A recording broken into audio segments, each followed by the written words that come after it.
Assalamualaikum warahmatullahi wabarakatuh. Bagaimana kabarnya hari ini teman-teman? Alhamdulillah luar biasa ya. Tetap semangat, tetap ceria. Allahu Akbar. Sebelum kita memulai pelajaran kali ini, mari kita sama-sama mengucapkan basmalah. Bismillahirrahmanirrahim. Islam mengajarkan adab atau akhlak mulia bagi umatnya melalui pedoman hidup orang Islam, yaitu Al-Quran dan hadis. Banyak diperintahkan agar manusia berakhlak mulia, agar mencapai derajat sebagai makhluk Allah Subhanahu wa Ta'ala yang sebaik-baiknya. Namun, masih banyak manusia yang tidak mau melakukannya. Ada kalanya seseorang melakukan sesuatu sesuai dengan seleranya sendiri tanpa memperhatikan adab yang ada. Ada pula seseorang melakukan sesuatu berdasarkan nilai yang ada di masyarakat dan nilai-nilai agama. Adab ditata untuk menjaga kesopanan, kepantasan, kelayakan dalam bersikap dan berperilaku. Islam juga mengatur adab melakukan sesuatu selain agar kesopanan, kepantasan, kelayakan, pergaulan terlihat juga supaya umat Islam menjalankan perintah agamanya. Nah, jika semua ini sudah terbiasa dilakukan, maka akan tercipta pribadi yang sholih yang memberikan rasa aman dan nyaman di sekitarnya. Rasulullah Shallallahu Alaihi Wasallam bersabda, "Innama bu'itsu liutammima makarimal akhlak."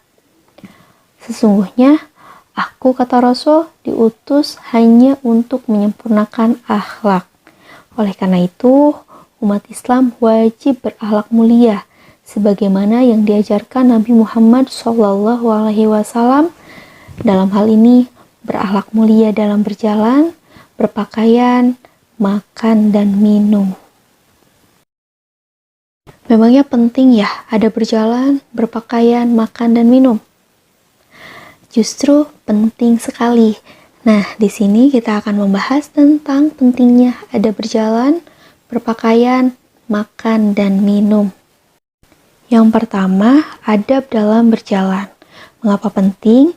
Nah, pentingnya adab dalam berjalan agar manusia berjalan tidak sembarangan dalam berjalan, baik cara dia menggerakkan kaki maupun badannya. Cara-cara berjalan yang baik sesuai dengan anjuran agama ditata agar manusia menjadi orang yang beradab dalam beraktivitas kesehariannya, yang dimulai dengan menggerakkan badannya atau berjalan. Orang yang berjalan pada umumnya melewati jalan yang dilihat orang lain. Kesopanan terhadap orang lain perlu diperhatikan agar terbina hubungan yang damai. Yang kedua, ada berpakaian. Ada berpakaian juga penting dalam kehidupan.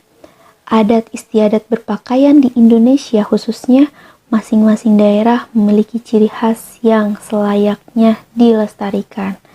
Adat istiadat berpakaian yang tidak menyalahi ajaran Islam boleh dilakukan oleh orang Islam. Ada berpakaian ditata agar manusia tidak berpakaian seenaknya. Cara-cara berpakaian yang baik sesuai anjuran agama ditata agar umat Islam berpakaian sesuai ajaran agama, seperti menutup aurat, memikirkan kepantasan atau kesopanan berpakaian, dan sesuai dengan jenis kelamin. Yang ketiga, makan dan minum. Makan dan minum juga perlu memperhatikan adab. Pentingnya adab makan dan minum menurut Islam mengajarkan manusia agar menjadi pribadi yang selektif dalam memilih makanan, atau memikirkan halal haramnya. Tidak berlebihan memakan makanan atau tamak, dan memperhatikan aspek kesehatan makanan yang akan dimakan.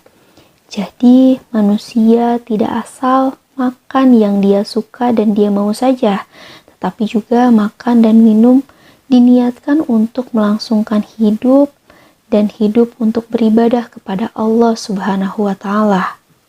Jadi, kita wajib menjaga adab berjalan, berpakaian, makan, dan minum, karena selain menjalankan ajaran Islam, juga sangat penting untuk menjadikan seseorang yang memiliki sopan santun dalam kegiatan sehari-hari. betapa besar manfaat menjaga sopan santun sebab akan berdampak positif bagi orang lain dan lingkungan sekitar, menjadi aman dan nyaman. Alangkah indahnya hidup teratur. Bisa dipahami kan? Pentingnya ada berjalan, berpakaian, makan, dan minum itu. Nah, setelah tadi pentingnya ada berjalan, berpakaian, makan, dan minum, sekarang masuk ke dalam dalil. Dalil pentingnya ada berjalan, berpakaian, makan, dan minum. Yang pertama, dalil tentang berjalan, yaitu Quran Surat Al-Isra ayat 37, yang artinya, jika kamu berbuat baik, berarti kamu berbuat baik bagi dirimu sendiri. Dan jika kamu berbuat jahat, maka kejahatan itu bagi dirimu sendiri.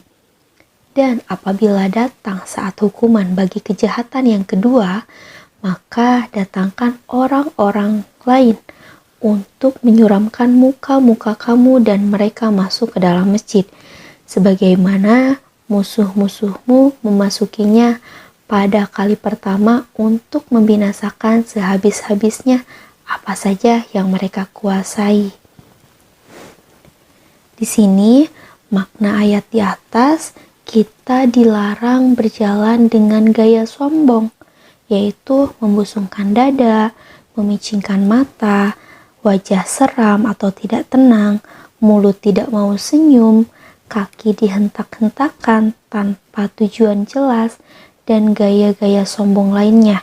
Kecuali itu, kita juga dilarang berjalan dengan memalingkan muka atau tidak mau melihat orang di depannya karena sombong. Sebab kesombongan adalah sifat setan yang seolah-olah orang lain dianggap tidak berarti. Setan akan kekal di dalam neraka. Na'udzubillahi min dzalik. Yang kedua, ada berpakaian, yaitu termaktub dalam Quran Surat Al-A'raf ayat 26, yang artinya, hai anak Adam, sesungguhnya kami telah menurunkan kepadamu pakaian untuk menutup auratmu dan pakaian indah untuk perhiasan. Dan pakaian takwa itulah yang paling baik. Yang demikian itu adalah sebagian dari tanda-tanda kekuasaan Allah. Mudah-mudahan mereka selalu ingat. Maksudnya adalah ayat di atas menganugerahkan pakaian sebagai kebutuhan hidup bagi hambanya. Maka hendaklah hambanya berpakaian menurut perintah agama, yaitu apa? Yaitu menutup aurat.